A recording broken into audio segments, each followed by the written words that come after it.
Fuck it. We're live.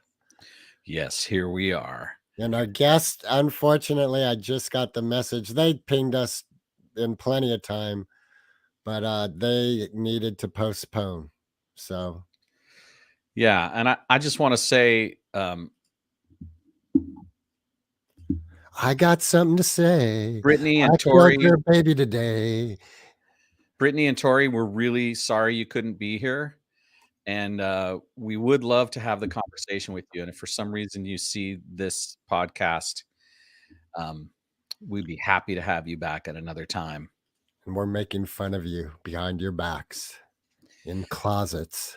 Yeah. So In they're attics. really into the paranormal. And so I started thinking about my own life and the paranormal experiences I've had and, you know, various things that have come up that seem unexplainable. And, also for those of you who are watching the video feed live, this is the first time we've had a scroll of text. And, we may not actually read it to you. Maybe we'll read it to you later in the thing. But the first thing I want to do, Greg, is pull a tarot card for the show. So I'm going to Do a shuffle. pull up? I'm going to pull a tarot card from my tarot deck. Sounds like a dad joke. Well, you just made it into a really good dad joke. All right. Hey, do you want to come up and see some my tarot cards? Pull a tarot card from my deck. Yeah. I want to tell you my fortune. How Or your PC do fortune. we have to be these days? Like, can I say that's super gay? I don't think that's really cool. No. Okay. And I think just even the question, how PC do we have to be, is kind of inflammatory because it implies that it's wasted effort or it's not honest or it's inauthentic. It's kind of like we're performing against some expectation of ourselves, but hiding our real feelings. And I would really much rather we not hide our real feelings on this show. And at the same time, I really don't want to hold space for, bullshit like racism or, Misogyny. anti-trans things or misogyny. Like I really want to try to heal all that. That's part of why we're here. And we're riding the edge of how can we have that serious devotion to a better human life and still be And funny. have fun. And have Yeah, fun. right. Just joke around. Hey, Right. Greg, you long-haired old man, hippie, gap-toothed motherfucker. Shut the fuck up. Sit down, bitch. Be humble. All right. So we're going to start the paranormal episode by Ooh. pulling a Oh, tarot wait. card. I have some music for this. Okay. And we're going to give interpretation. It's like from our Halloween theme. All right. Yeah. So I'm going to pull the card. All right. And then you're going to give your interpretation of the meaning of the card. Okay. And then I'll pull one and I'll give mine. And this is, this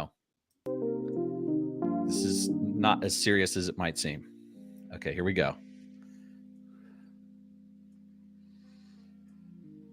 The Page of Cups. Cups. The Page of Cups. That's what that is? Page of Cups? Yes, sir.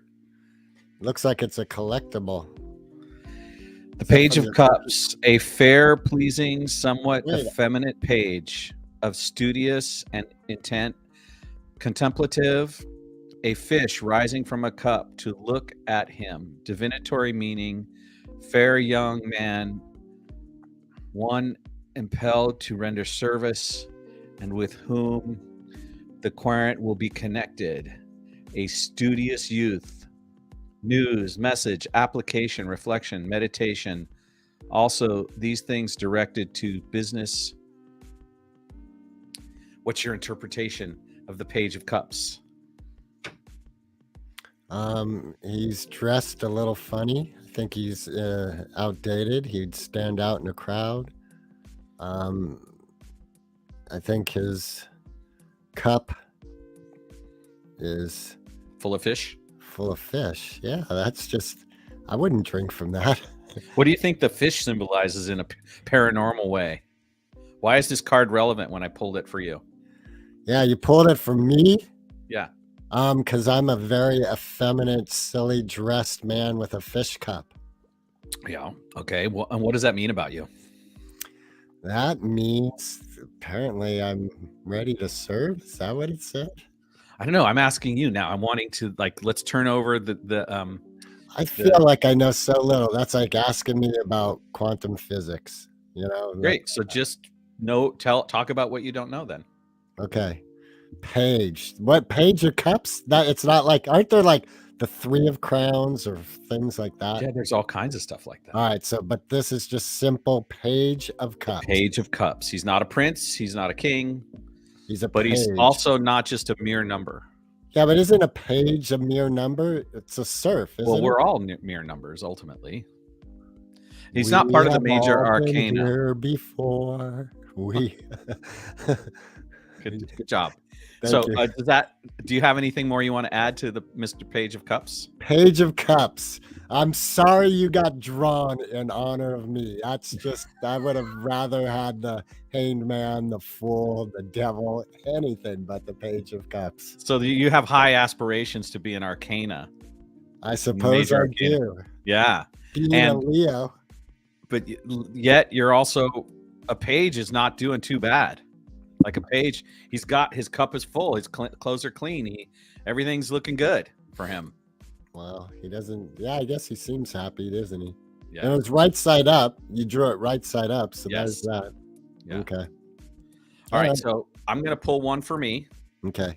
And then I'll give the interpretation of it. All right. But wait, here I'm gonna put that one back. Wait. No, I have to put that one back. No. I'm kidding. All right, you ready? What do you want to? You want to wait? What are we waiting for? I already have the card. I was gonna say, what's your interpretation of the Page of Cups for me, and then I'll give my interpretation after your interpretation of the interpretation of interpretations. All right. Well, I have my card drawn. We'll bring that up in a moment. My interpretation of the Page of Cups is that a man of fine garments, well cleaned, who cares for himself, who is ultimately full of youth and full of vitality. He's got youth still, and he has, the nutrients in his cup. He has basically everything he needs, but so it's not. He's not yard work. What? He's good for yard work. He could do hard labor. I thought your interpretation was done. Oh. I was asking. I was trying to get him. Don't forget there's a mute button when that happens. Just so you know, Greg's been sick. Yeah. Thank you, Greg. So I'll wrap up my interpretation of the Page of Cups as a card representing you. Of studious intent and the fish rising from the cup to look at him. It's like you're loved, even if it seems odd, by an odd object, an odd being. And you're full of grace, and you're on the path, right? You're a page. You're a student of the greater good, right? And I think that's it. I think that's all I have available for now. Perfect. All right. So I pulled a card for myself, and this card is also a page. The Page of Pentacles. Pentacles. Oh, it looks like he's holding a CD. So it's a 5-pointed star inside a disc, and so it says here, Page of Pentacles, a youthful figure looking intently at the pentacle that hovers over his raised hands. The divinatory meanings are application, study, scholarship, reflection, news, messages, and the bringer thereof. Also rule, management, and then it talks about reverse, but this one's not reversed. Yeah, so again, you pulled another page. That's interesting, and right side up. So we're 2 pages. Yes, one of cups and one of pentacles. The pentacle is typically the coin, right? All right, but it sounds like abundance to me. We have all our needs met. It's true. right? And we're in a position where we can do more. We're pages, but we're also meant to serve, right? We're serving the higher arcana. And so the way I interpret that is I'm not quite as finely dressed in this picture. It's more basic clothing. Not quite as looks like the same. It's clean. Not quite. No, not quite. Look at that. Like there's some finery there. Well, that's just whoever made the card put some glitter on that one, and because that's an effeminate page.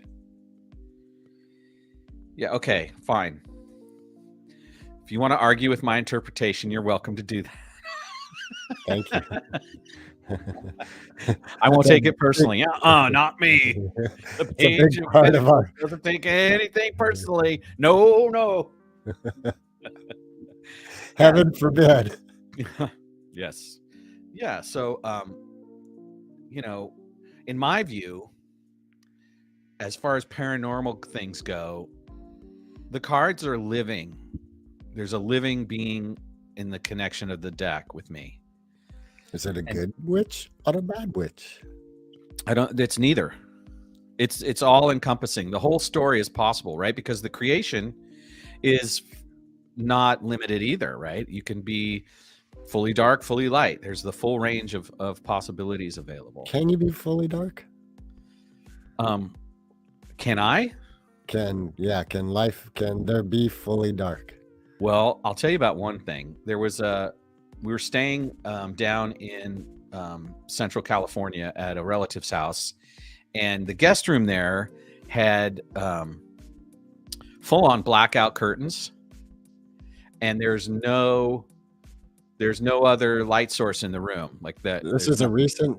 Yeah, well, a little while ago, we'll say within the last year. And so we closed the door and we went to bed, and I was lying there in a full-on pitch black room, and I couldn't sleep. It was too much for me to be in the complete, utter darkness. It's very uncomfortable. I got kind of claustrophobic. And so I had to,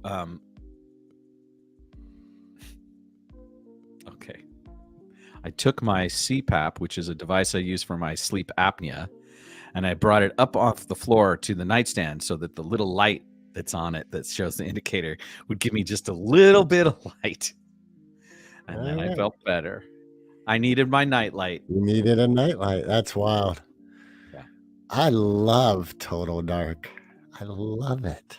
I'm not surprised. Yeah, I'm not surprised. I've had some wonderful experiences with total dark. There's one that comes to mind is the caves that are down. Is it Calaveras Caves, a camping area that's in Southern California desert? I would imagine. I don't know. I forget where it was. Anyway, there were these caves, and I went down into one, and there was this sort of like rock bed that you could lie on. And I turned off my headlamp, and after a bit I could see this sort of green glow from the walls. That was kind of rad. I'll bet. It sounds really cool. Did you feel any presences while you were there? Was there anything? Did you get creeped out at all? No, that was totally awesome. And no presences. I do have my first, I would say, paranormal experience was when I was probably about 11, and this friend of the family, like, friends of my parents, came over, and they had a son, and he was like a year or two older than me. Never met the guy before, but you know how it is when your parents have friends and they have kids, so you have to be friends with them for that day. So that's what was happening. And but he said that he had ESP, and I was like, oh, that's rad. Like, what's that about? And he goes, I could teach you. I'm like, okay. He goes, all right, close your eyes and just like think back into your mind. Like push your thoughts back. Go back, and what do you see? And I was like, oh wow, I see like so there was this carnival that was happening. That was part of what our families were going to do together. And I said, I see this kid got hurt by this wall, and he's wearing a blue shirt. And he would like trade off, like, yeah, I see that too. And he would say something about it, and I'd say something about it. We described this whole thing, and and I forget how it changed, but the house that I lived in at the time was a 2-story house. It was rad for Halloween. It had this sort of English country goth thing in its design. And somehow he said, like, what I don't remember all the details, but somehow we got to the living room, and there's a dead baby wrapped up on the floor, and then there was this table that it was one of these tables that you could swing it up and tuck it into a corner, and then so it's tucked like that, and it looked like a mirror, and we just got freaked out. We ran out of the house. So it wasn't a real dead baby? It was like a dead baby doll? No, it was like a vision thing that we were both experiencing. I see. And the reason that it has stayed with me so powerfully is later that day, I'm at this carnival, and our family's, I'm no longer hanging out with him. But this kid got hurt, and there was this wall, like this area, like, and he was wearing a blue shirt, and he wasn't hurt badly, but he fell and he was hurt and crying, and it was like what we both described earlier that morning. I was like, whoa, okay. Yeah, kind of a premonition. Yeah. Yeah. Like seeing into the future. Mm-hmm. And so that was my first experience with something I'd say is paranormal. Yeah. And I think what we define paranormal as is that it feels like it's outside the normal way that we deal with reality. Like the idea that things are solid, that there's this room is comprised of all of its objects, but nothing beyond the realm of physical science exists here, except with something paranormal, then it takes into account that there are spirits, that there are other beings that are maybe observing or listening or present, right? And I think, I don't want to go down this tangent, but that, the Force in Star Wars is paranormal, right? And so, when people are in mysterious places, their senses go up, like almost they become hyper vigilant about stuff. And so any little thing triggers kind of a responsiveness. And so I remember, being in dark spaces or houses when I was a kid, and thunder and lightning, and feeling like, oh, there might be ghosts and stuff like that. And a couple of times I remember being in houses and feeling a detection of something there. Like I was convinced, because I got the pricklies on my skin, that there was something there. And I come from a background where I don't just poo-poo that. I don't just say, oh, that's not real, that's my imagination. I was like, so what I did was I made myself calm in the face of it and kind. I was like, okay, whatever you are, I'm going to be kind to you. And just chill the space out through that. And, I think dreams can be paranormal, especially really potent nightmares, right? And also, my uncle and my dad, for a long time, it must have been 5-10 years, and then even now, they still talk about it from time to time, but more so then, Bigfoot to them was like a mysterious being. And so we used to have stories. We would go camping and stuff, and they would tell stories about Bigfoot, and I'd get that creeped out feeling being in the woods, right? Probably one of the most intense versions of that was I went on this hike in Yosemite in the middle of December with my friend Steve and his uncle Jay. And we had gone with some relatively good equipment, but it was December. And we didn't really have a lot of prep for snow. Like we had some down jackets and we had down sleeping bags, but our tents, we didn't have a lot of heaters. There was a lot of, potential damage that could have been done. And so as we drove in and we got there, and it was already dark when we got there. And we hiked 2 miles in and pinched our tents in the middle of the night because we left the Bay Area to get to Yosemite. I think we left at like 7 at night. So by the time we got there, it was like 11:30. And so we hiked in a couple miles and we pitched our tents, and we slept. And then we got up in the morning and we had pitched our tent in the middle of a snowfield, but we were still at low elevation. And it was bright and sunny, but it was freezing cold, right? So we hiked the rest of the way up the trail, which is I think about 8 miles, which took us, a long day because it went up into the hill. And we got packed. We got our tent set up there, and the very next day, no, it was that day. We got up there and we got camp set, and we saw this cloud cover coming over the top. Like we couldn't see blue sky anymore. And we got really concerned that we were going to get snowed in up there and then we were going to freeze to death in the snow. So we packed up all our gear again in the middle of the night, and we started walking down the hill, and we were hiking on what's called the Tuolumne Trail. And the Tuolumne Trail runs right near the Tuolumne River. And at that time of year, it was frozen. The river was frozen. And so we got down to about, I think we were still like 4 or 5 miles out. But we were down to the valley floor, and we would hear this giant crack, like, look, like this giant noise that was deep and loud. And it was somewhere between like a monster breaking a tree in half with his bare hands and Thor's hammer hitting the ground. And it freaked us the fuck out. And we started like jogging down the trail with our and then like we were like, okay, and then bam, it happened again. And it echoed through the valley. We're like, was that a gunshot? No, that wasn't a gunshot.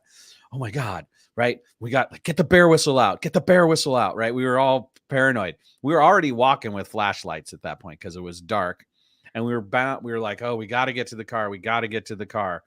And again, it was taking hours because it had taken us all day to hike up there. Right. We left it after dark. So this whole trip, and we were afraid that it was like some bear or some kind of crazy large, animal Monster because it was human. following us down the river. It was the river.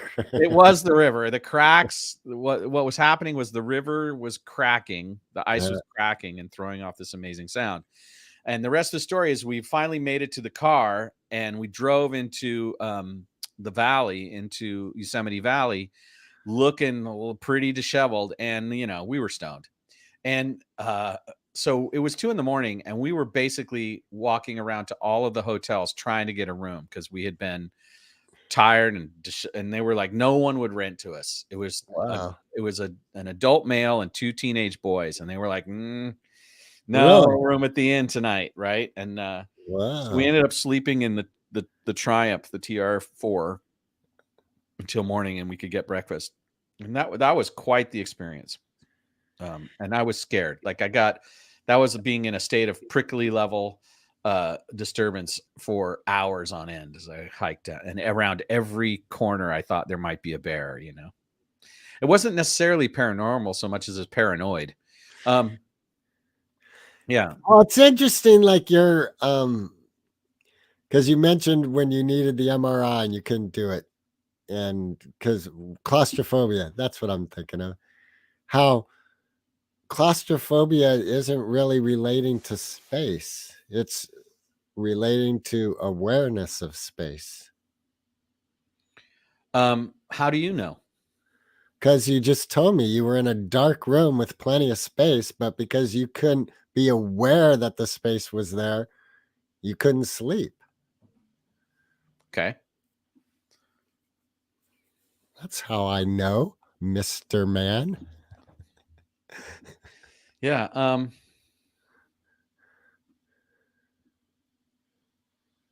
Fear is such an interesting thing. It is. You know, I'm listening It to these. conjures things out of itself, right? We Well, I'm create. listening to these essays, 101 essays that'll change your way of thinking, I think is what it's titled. I forget the woman's name who wrote it. One of the things she says is like, if you're feeling, I'm paraphrasing, of course, but in essence, if you're in a rut and you want to grow, watch a scary movie. Do something that scares you, because Okay. fear is a jolt.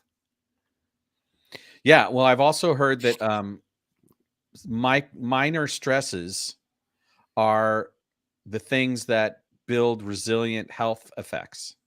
Oh, I should be scaring myself more then, Well, because I've or been sick too fucking that's much. what an ice bath is, right? Or a Yeah. sauna, right? Or working out. So, but in this realm, we're talking about is the stress of the mind, that the challenging yourself to face your fear makes you more confident over time.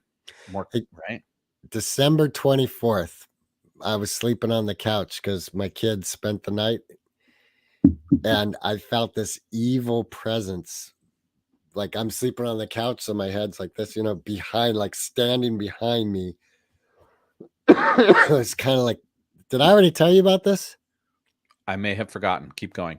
All right, so yeah, and it was like this evil, and what I picture is sort of two presences, but like just evil presence, and it was like really like coming down at me. And I did what you just described you did with in the face of sensing something. I went like just like I'm good.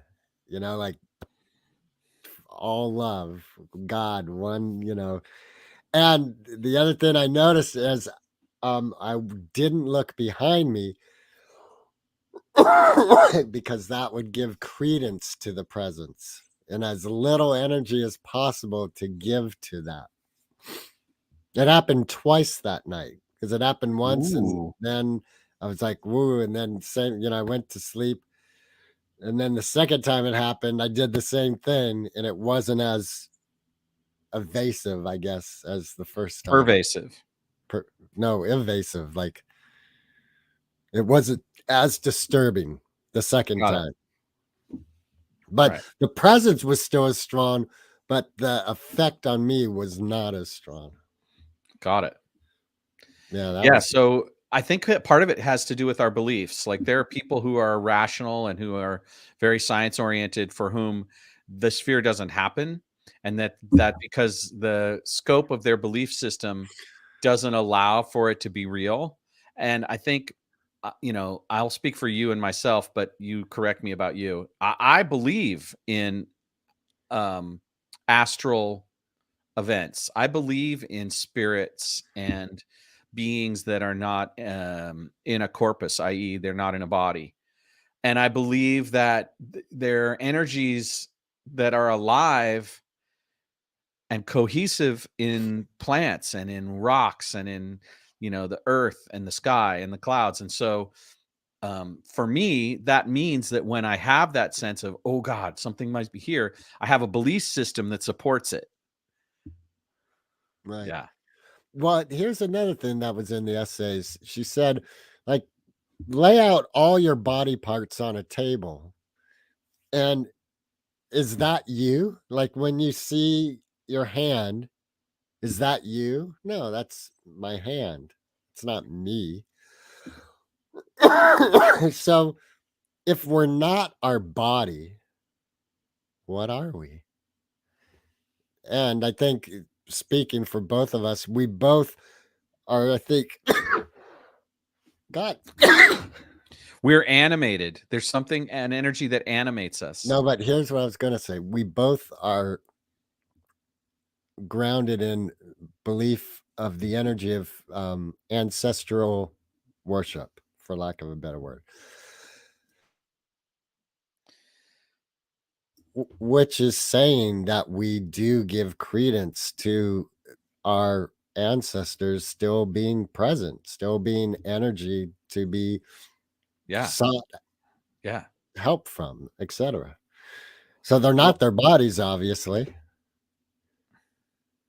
right. Right. They're energy that's beyond the body. And that's what paranormal means to me. the audience wasn't here yet, but when Greg and I sat down, I lit the candles behind me. I also lit a stick of palo or whatever they call that stuff. And so it's like my way of relating to the spirits that are in this room, right? And one of the great books of my youth is this book called The Sacred Path of the Warrior by Chogyam Trungpa. And the thing about the book is it's written by an amazing British, or not British, an amazing Tibetan Lama. And in it, this book is all about how to teach the concepts and the precepts of the spiritualism without the Buddhism attached to it. Right? He tried really hard to make it something that people could access without necessarily getting into all the reincarnation. But he can't help himself. About halfway through the book, he starts talking about these things like wind horse, right? And there's this one concept called drala. And the basic idea behind drala is that the dralas will come and be in your space with you, and they're beneficial entities. But in order for them to desire to enter, you have to prepare the space adequately. It needs to be clean, free of distractions and messes. It needs to smell good, right? So a lot of us already practice this idea of, well, we want our space to be a certain way because we want it to feel good, right? And he lays it out in the principle of invoking drala is to have neatness and tidiness and organization in your life as the way to bring in strong energy and bring in the energies that support your endeavors and stuff like that. And I think that's kind of paranormal too for me. And then I've actually experienced something in relation to music that is more than the sum of the parts. And I've had the experience when I'm on stage, and I've also had the experience when I'm at a concert by another person. And so I've had this experience with Carlos Santana, with Bob Marley. I even had it with a couple of bands that never became famous. There was a band in Mill Valley called Amicus, and Kim Mooney was in that band, and Dwayne Van Diemen was in that band, and Larry Holman. And it's like the electricity pops, right? There's something about what happens in the room where everyone's energy changes. Yeah, and pretty much every freaking time I see either a Prince video or I was at a Prince concert, same thing, right? So I consider that paranormal. And when you experience it from the stage, there's a kind of energy in the body that's infinite.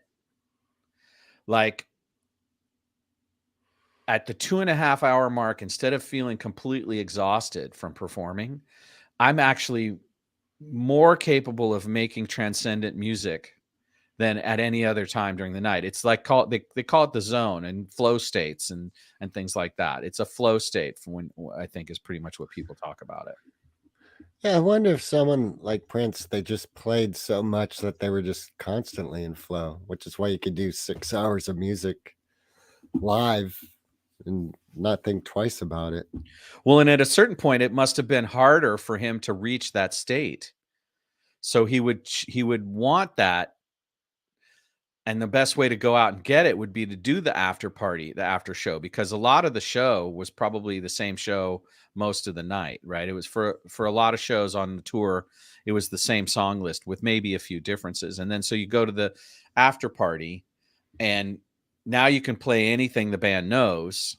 It's not the show, it's just, hanging out. And I think he ran into what do they call it? Tolerance. And I think his get off was affected by the fact that he was so rich and bathed in that level of flow state for so long that after a while it got harder. And that's why he switched bands up so that he could, feel the new power generation and, and then going on a stage alone with one piano. It's a whole new realm, right? Of spaciousness and all of those things. And I think that in that sense, he was a flow junkie. Like, Yeah. he wanted the crowd to sing a lot of the songs because then he could feel the energy of them, right? The spirit, as it were. And I think that if churches are designed cathedrals are designed specifically to create this kind of vibe, this awe-inspired vibe, but not normally when we think of paranormal, we think more of the dark side, like ghosts and the macabre, right? Things like that. But the paranormal it's not classifiable as good, bad. I think it's all there. Yeah, I agree with you. I'm just thinking one of my favorite kids' books growing up was Georgie, the Friendly Ghost. And the gentleman who wrote the series of books was from the East Coast, so it had a very East Coast vibe, ocean vibe, and I loved him. I think it was just Georgie, and then Georgie's Christmas, Georgie, various Georgie books. They were the best. I want to pull another tarot card for Brittany and Tori, who couldn't be with us today. So I'm going to pull another card for them. Yeah. Ooh, the Hanged Man. Ah, they got my card. And it says here, the Hanged Man: wisdom, trials, circumspection, discernment, sacrifice, intuition, divination, prophecy.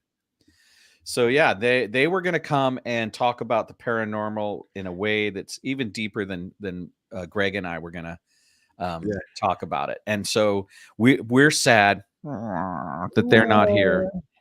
And we also, I know Greg's a parent, and hello to our audience. Apparently someone's viewing us. Feel free to comment. Mike. How can you tell? Just mouse over the eye. Oh. Or the heart. Mouse over the heart. Oh, there we go. Yeah, so I wish they were here so we could laugh at them. Well, that's not very cool.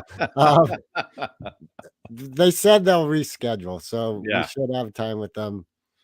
And yeah, I don't want to give away all my paranormal stuff. We'll save it for that. But have you ever experienced evil? Yeah, well, definitely met some bad vibe people. Have you ever experienced? You ever dance with the devil in the pale bloom? Blah, blah, blah, blah. You ever dance with the devil in a bubble bath? Yeah, all the time, Frankie. Yeah.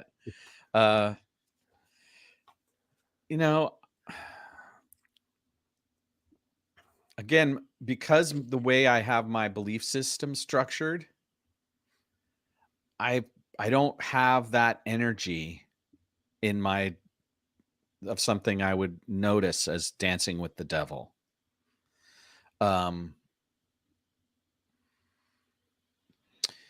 I do speak to what I'll call the higher power in my mind's eye. And I've experienced a reply that I would interpret as beyond myself, getting an answer from beyond myself. And I think that being the spectrum of energy being what it is, there's both inspiration and desperation, despotism, right? So depending on what you're listening for, you'll hear it. And I think like we talked about this at Halloween, my former classmate, Bobby, who loved the Exorcist movie, I think he was tuned into that frequency. He really wanted to hear from that quality of energy. And I don't particularly have the desire to hear from that quality of energy. And so I don't seek it out. And so I'm not in that space. And if I am, I'm quick to maneuver out of it, right? You could call that another phobia, maybe, right? Claustrophobia of another kind. I'm cool with that. Hand phobia. There's What? Klaus phobia and Hans phobia. Okay, Klaus and Hans, the two. We will pump you up. The two phobias to pump you up. Yeah, right. So, yeah, we are interesting beings that create stories and create contexts. And then there's also shit that happens, things that happen that we can't explain. And I've never gone to the Winchester Mystery House, right? Oh man, I've been there. Yeah. Did you feel like that was a paranormal space? No. No. Very interesting. One of my best road adventures was with Bodie, and our first stop was the Winchester Mystery House. And it was awesome because they didn't let the public take photos there. But the movie was about to come out. Mm. And so they let people take photos, and we took a ton. I bet that's fun. Wow.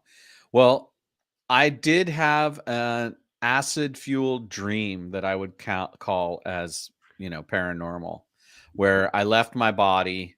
I flew out into the stratosphere. There was a whole experience, and I may have discussed that on the show already. I don't think so.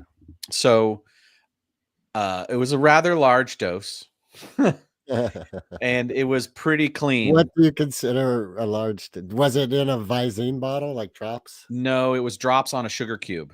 Okay. And I knew the source. So I knew that it was going to be potent, right? And it Was was it one of the original founders of acid makers? no, but it was somebody I knew who knew what they were doing. Okay. And they'll remain nameless, and they've since vowed never to make acid again, even though they were really good at it.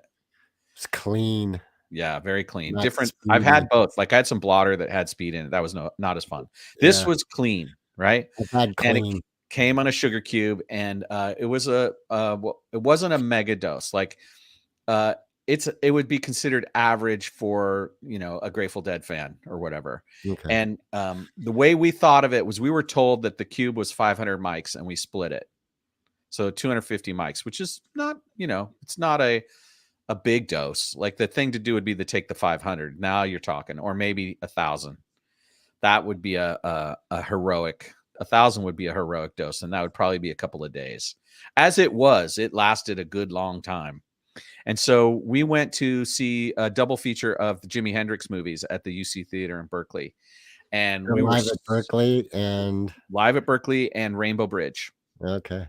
And we were super stoked. It was such a good time. Double feature, 5 hours, and we were tripping within the first 15 minutes because we took the bus down there from Oakland, and we dropped the acid when we got on the bus. And so there we were, and Jimmy was our guide, and it was a beautiful experience. And we got back to my friend Steve's house, and at that point it was like 1:30 in the morning, almost 2, and we were like, okay, we got to pull the Stratocaster out of the closet and try to play. And we were fucked up. And his mom, bless her heart, she was in the other room. We plugged in the amp, and we just turned it so you could barely hear it, right? But she came out at one point and was like, what are you guys doing? And we're like, we just had to play. We saw Jimi Hendrix. And she knew. I mean, she knew what acid was. She'd taken it. So she was like, all right, boys, don't stay up too late, whatever. So a big part of it is I watched my friend play for a while because, of course, it was his guitar. But then eventually he got like, okay, here you go, Mark. And I played for a little while. And he's like, oh, I'm going to go to bed. And I'm like, well, okay. I put the guitar down and I went to bed. And then I had this amazing acid dream. And I don't remember the point of falling asleep, but it never seemed like I lost consciousness. Right. But I closed my eyes and I heard this incredible symphonic music, like no symphony you've ever heard. But it wasn't oppressive and dark. It was exalted and beautiful. And then I left my body, and I started by walking down the streets of Oakland, and then I could jump a little farther and a little farther. And pretty soon I was flying like 3 feet above the sidewalk. And then I took flight, and I flew up and out over the bay and out the Golden Gate Bridge, and then started heading for the sky as it was dawning. And I flew up into the sky and and the symphony's playing, and I'm flying, and we're out of the atmosphere, and I'm into space, and like it's like 2001. There's all these colors rushing by and planets going by, and it's like a lot of heavenly bodies. I'm going deep, deep, deep into the universe, and the music is like right. It's this incredible velocity. I'm moving really fast, and then suddenly it's like, and and it's completely silent and black, except for this one green dot in the distance. And it's barely even a dot. It's like just a flickering light. And I'm like, I know I'm zooming towards it. And I'm like going super fast, and it's getting faster as I get closer, and it's getting bigger and it's getting bigger, and it's green. And I'm like, oh, this is great. And then I think like, oh, I'm probably going home. Like it might be the Earth. And as I get closer and closer, I realize it is not the Earth. It is a dragon. And there was no stopping. And I just was like, okay, here I go. And I was swallowed into the dragon, and I woke immediately in my bed. Wow. In the belly of the dragon. Wow. And you haven't gotten out since. Oh, yeah, I have. Oh, that could be why you're so claustrophobic. Well, who knows why? Because you're in the belly of a dragon. Maybe, maybe not. Maybe I don't remember being claustrophobic until recently in my life. You know, as a professional doctor, my diagnosis is you've been swallowed by a dragon. Thank you.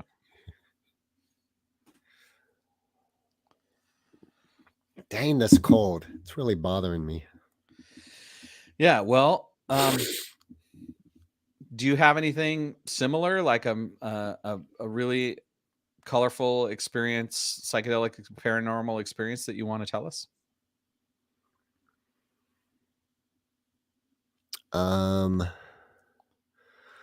Well, my trip on clean acid was when we lived up on the mountain. And I can remember sitting on top of the bus stop that used to be where Mountain Home Inn is. And before they had redone it, when it was an old rusted. Yeah, like, you know, it wasn't really a parking lot there. It was a dirt lot. Anyway, sitting on top of the roof of the bus stop, looking over the bay in Mill Valley, and just going, oh my God, it's all just a game. It's a game. And my friend's like, yeah, that's what I've been trying to tell you. I was like, oh, shut up. Anyway. That's not really paranormal, but I get it. No, it wasn't paranormal. Though it had an essence of paranormal in the sense like all this reality was lifted. Like, oh, all this reality I'm giving credence to isn't really real. Yeah. There was that, you know, instance I told at the beginning of this episode. I, as we know, I've talked about, did sell my soul to the devil in my mind. I don't recommend it. I think it's a mistake. I think that we are creative beings. I kind of what this scrolling text that you've placed on this episode so eloquently, I believe is real. And you said at the beginning of this episode, the story of creation is unfolding. And it is. It's continually unfolding. Like we are the story of creation. It is continually being told.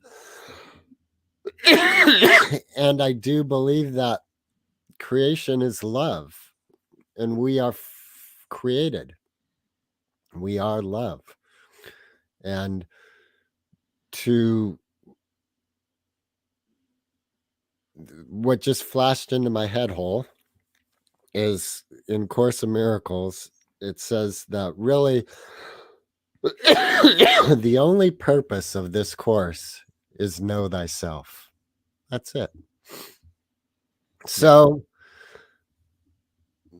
I don't like hate myself for selling my soul to the devil. It seems in my storyline in this body, it was a piece of knowing myself. But I could say from the experience, not a good choice. Yeah. Why do you say that? Because love supports life. And it's so like, it sounds ridiculously simple, but live opposite is evil. And, you know, I think Evil is the mistaken thought that death is real, sin is real, people should be punished. And I say mistaken because I do have faith in what the Course says is that's a mistake. God isn't out to punish anyone. In fact, there is nothing to be punished. Mm. It just doesn't exist. Everything real is from God. Right. I get it. That makes sense. So, and then everything that's not is of human.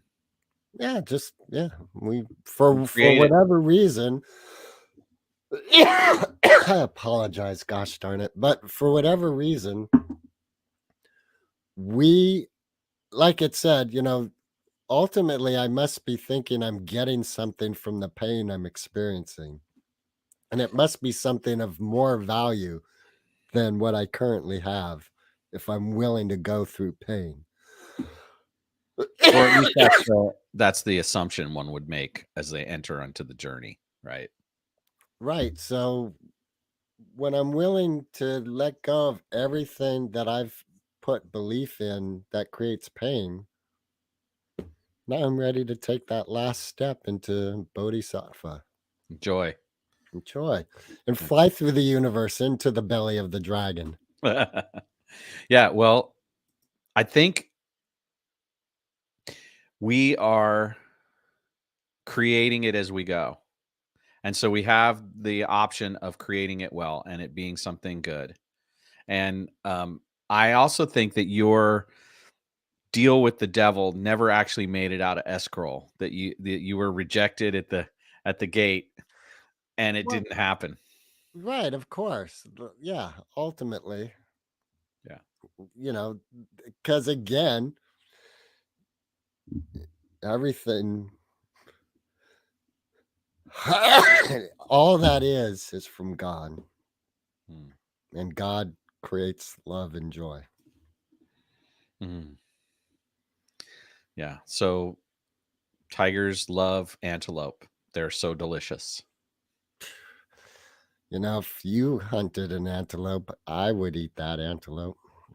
Oh, got it.